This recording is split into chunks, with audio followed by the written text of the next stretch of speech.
कहा जा रहा है कि केंद्रीय एजेंसियों का दुरुपयोग हो रहा है और इसी को लेकर आरजेडी के जो कार्यकर्ता हैं वो विरोध प्रदर्शन कर रहे हैं, चाहे वो विधानसभा के बाहर हो या पटना में। अलग अलग जगहों की भी तस्वीरें हम आपको दिखा रहे हैं। नौकरी घोटाले में सीबीआई की ताबड़तोड़ छापेमारी चल रही है। आपको बता दें, जमीन के बदले नौकरी घोटाले का ये पूरा मामला है। पटना से कटिहार, मधुबनी तक सीबीआई की रेड चल रही है। आरजेडी सांसद अशफाक करीम, फयाज अहमद, उनके घर पर रेड चल रही है। वहीं आरजेडी एमएलसी सुनील सिंह के घर पर सीबीआई छापेमारी चल रही है। लालू के करीबी ये बताए जाते हैं और कोषाध्यक्ष हैं ये, और उनके घर पर भी छापेमारी चल रही है। हालांकि वो जब सीबीआई की टीम उनके घर पर पहुंची तो बालकनी में आकर मानहानि का दावा करने की बात कर रहे हैं कि अगर कुछ नहीं मिला तो मानहानि का केस करेंगे।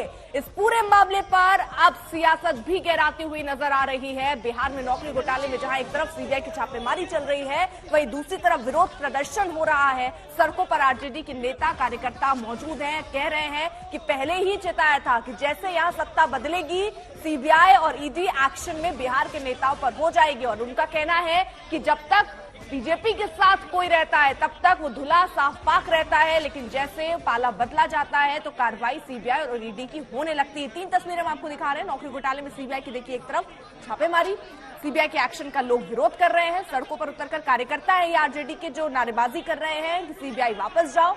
वहीं बिहार विधानसभा में बीजेपी का विरोध प्रदर्शन चल रहा है। बीजेपी का विरोध प्रदर्शन इसलिए क्योंकि पहली बात तो ये, जब नीतीश कुमार विष्णुपद मंदिर में पहुंचे, वहां पर मुस्लिम उनके जो मंत्री थे वो पहुंचे, वहां उसको लेकर विरोध, उसको लेकर बवाल बीजेपी की तरफ से, और उसी को लेकर विरोध प्रदर्शन भी बीजेपी की तरफ से। और बीजेपी का ये भी कहना है कि जो भी बिहार को लूटा है उसको जवाब देना होगा, उस पर कार्रवाई होगी।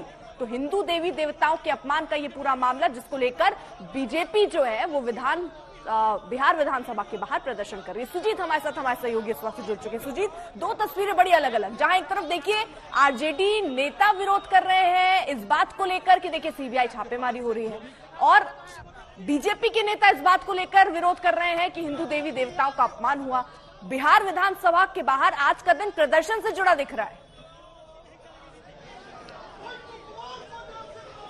बिल्कुल, देखिए आरजेडी का जो प्रदर्शन करने का मतलब है वो अलग है। उनका कहना है कि जो भी नेताओं के यहाँ, उनके नेताओं, जो 4 नेताओं के यहाँ छापेमारी चल रही है वो राजनीतिक रूप से प्रेरित है और वो पॉलिटिकली मोटिवेटेड होकर एजेंसियों के द्वारा ये छापेमारी कराई जा रही है बीजेपी के द्वारा। तो निश्चित तौर पर ये कहीं ना कहीं ये बात आती है, क्योंकि आज ये विश्वास मत आज लेना है सरकार को। विश्वास मत के लिए आज सदन बुलाया गया है और आज ही के दिन छापेमारी सुबह में हो जाती है सदन शुरू होने से लगभग 3 घंटे पहले। और उसके बाद से अब देखिए विधानसभा का ये दृश्य मैं आपको दिखाना चाहूँगा। मुख्य द्वार है ये विधानसभा का और बीजेपी के कार्यकर्ता लगातार प्रदर्शन कर रहे हैं। और उसमें जो आप देखेंगे कि जो उनके पास कार्डबोर्ड है उसमें लिखा हुआ है, हिंदी देवी देवताओं का अपमान नहीं सहेगा हिंदुस्तान, जो कल तक थे सबसे झूठे आज हो गए उनके सबसे चहेते। यानी कहने का मतलब कि कल तक जो आरजेडी नीतीश कुमार को झूठा बोलती थी आज उनके चहेते हो गए, और आज ये लोग उनको सच्चे बोलते तो उनके लिए झूठे हो गए। तो यही बिहार में जो हो रहा है वो यही हो रहा है। सबसे बड़ी बात क्या है कि विधानसभा अध्यक्ष जो वर्तमान में है उन्होंने इस्तीफा नहीं दिया। वो एनडीए सरकार में विधानसभा अध्यक्ष बने थे और उन्होंने जो कार्य सूची जारी की है उसमें ये कहा है कि पहले विश्वास मत होगा, उसके बाद उनके खिलाफ अविश्वास प्रस्ताव पर चर्चा होगी या वोटिंग होगा। पर ये मानने के लिए आरजेडी या महागठबंधन तैयार नहीं है। 164 विधायक हैं उनके, प्रचंड बहुमत है। तो निश्चित तौर पर ये टकराव की स्थिति यहाँ पर पैदा हो रही है। अभी से कुछ मिनटों के बाद विधानसभा का ये सत्र शुरू होने वाला है, तो निश्चित तौर पर इसमें टकराव की उम्मीद है। कल जब महागठबंधन की बैठक हो रही थी, एक चीज़ मैं बताना चाहूँगा कि कल जब महागठबंधन की बैठक हो रही थी तो उसमें तेजस्वी यादव कुछ देर के लिए मुख्यमंत्री आवास गए थे नीतीश कुमार से बातचीत करने, और उसके बाद से लौटे। तो तभी से ये खबर आने लगी कि कल हो सकता है कि जांच एजेंसियां, केंद्रीय जांच एजेंसियां बिहार में कई नेताओं पर छापेमारी कर सकती है। और इस बाबत एक ट्वीट भी जारी किया था एक आरजेडी के नेता ने। उसने कहा था कि काफ़ी संख्या में जो केंद्रीय जांच एजेंसियां हैं वो पटना में मौजूद हैं और कल छापेमारी हो सकती है, और वही हुआ। उसमें मीटिंग में यह भी कहा गया कि अपना अपना कागज पत्तर, अपना जो है कागजात वगैरह दुरुस्त कर ले। तो इस तरह की बात हुई है। तो निश्चित तौर पर ये कहीं ना कहीं इसमें राजनीतिक रूप से प्रेरित ये घटना इसलिए दिखाई जा रही है क्योंकि ये छापेमारी अगर आपको करना था, आप मान लीजिए बीजेपी के नेता जैसे कहते हैं कि काला धन इनके पास है, तो ये पहले भी छापेमारी हो सकती थी, या फिर विश्वास मत प्राप्त करने के बाद भी ये स्थिति, ये छापेमारी हो सकती थी।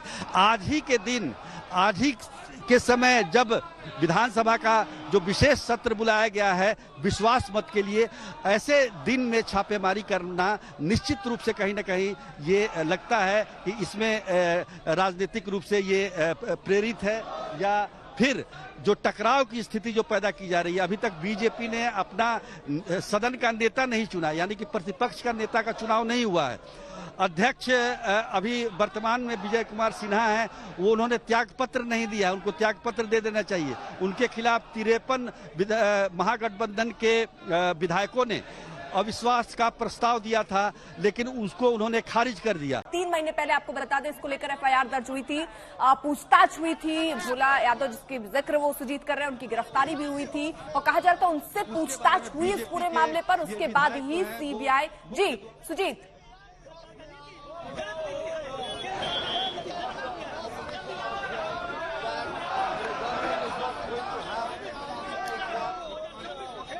जरा जल्दी से तस्वीरें दिखा दीजिए, क्योंकि आरजेडी के नेता अलग प्रदर्शन कर रहे हैं, बीजेपी के नेता अलग प्रदर्शन कर रहे हैं। 53 विधायकों ने स्पीकर के अगेंस्ट नोटिस दिया था, लेकिन स्पीकर तो कह रहे हैं हम इस्तीफा ही नहीं देंगे।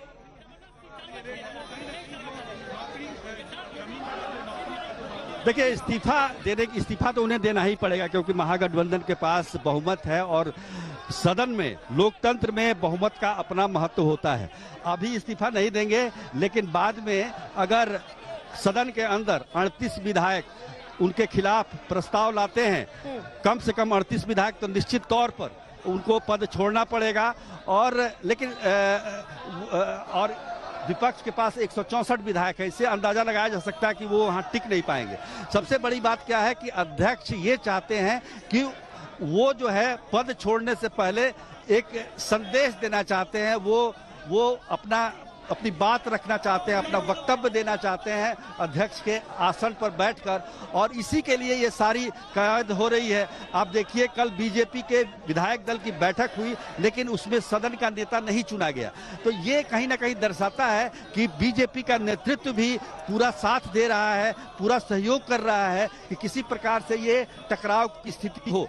अब सदन के अंदर क्या माहौल होता है, क्योंकि सदन के अंदर महागठबंधन बहुमत में है, ऐसी स्थिति में वो विजय कुमार सिन्हा जो वर्तमान में अध्यक्ष हैं, उनको अध्यक्ष के आसन पर कैसे बर्दाश्त करेगी, ये एक बड़ा सवाल है, और इसके लेकर अंदर टकराव हो सकता है। और इसी की कुछ ही मिनटों के बाद देखिए, अब विधायक भी अंदर जाने लगे हैं, तो करीब करीब समय होने जा रहा है 11 बजे का हम कह सकते हैं कि विधानसभा का जो सेशन शुरू होने वाला है। ठीक है, तो तस्वीरें भी हम जल्दी से आपको दिखा रहे हैं। रेलवे भर्ती से जुड़ा ये पूरा केस 2004 से 2009 के बीच इसमें देखिए भर्तियां हुई थी, नौकरी के बदले जमीन ली गई थी, ग्रुप डी में नौकरी दी गई थी, कई आरोप लग रहे थे। लालू यादव उस वक्त रेल मंत्री थे, परिवार के कई सदस्य उस वक्त आरोपी थे। सीबीआई ने केस दर्ज किया था। लालू के हालांकि पूर्व जो ओएसडी हैं वो भी गिरफ्तार हुए थे। तो ये पूरा घोटाला विवाद क्या है वो हम आपको बता रहे हैं। साथ ही साथ आज जो आरजेडी के नेता हैं जिनके घर पर छापेमारी हुई है, वो तस्वीरें भी हम आपको दिखा रहे हैं। सीबीआई ने 3 महीने पहले दर्ज एफआईआर की थी इस पर। तेजस्वी यादव के कमरे से कई दस्तावेज उस वक्त सामने आए थे जब राबड़ी देवी के आवास पर छापेमारी हुई थी। इससे पहले छापेमारी के बाद लालू यादव के सबसे करीबी माने जाने वाले भोला यादव की गिरफ्तारी हुई थी, भोला यादव से पूछताछ हुई, उसके बाद सीबीआई ने ये कार्रवाई शुरू की थी। अब हम आपको दिखा रहे हैं कि सीबीआई की एफआईआर जो है उसमें क्या आरोप लगाए गए। राबड़ी देवी के 3 प्लॉट, मीसा भारती के 1 प्लॉट और हेमा यादव के 2 प्लॉट, कुल जमीन करीब 1 लाख वर्ग फीट से ज्यादा, और इसकी कीमत जो है वो करीब 4.5 करोड़ रुपए से ज्यादा है। तो ये खबरें सामने आ रही है। 4 करोड़ 39 लाख रुपए से ज्यादा कीमत बताई जा रही है इस कुल जमीन की। 3 महीने ही इस पर जो है एफआईआर इस पर दर्ज हुई थी। जांच धीरे धीरे आगे चल रही थी, लेकिन आज की टाइमिंग पर सवाल है, क्योंकि शक्ति परीक्षण है एक तरफ, दूसरी तरफ चल रहा है ये छापेमारी।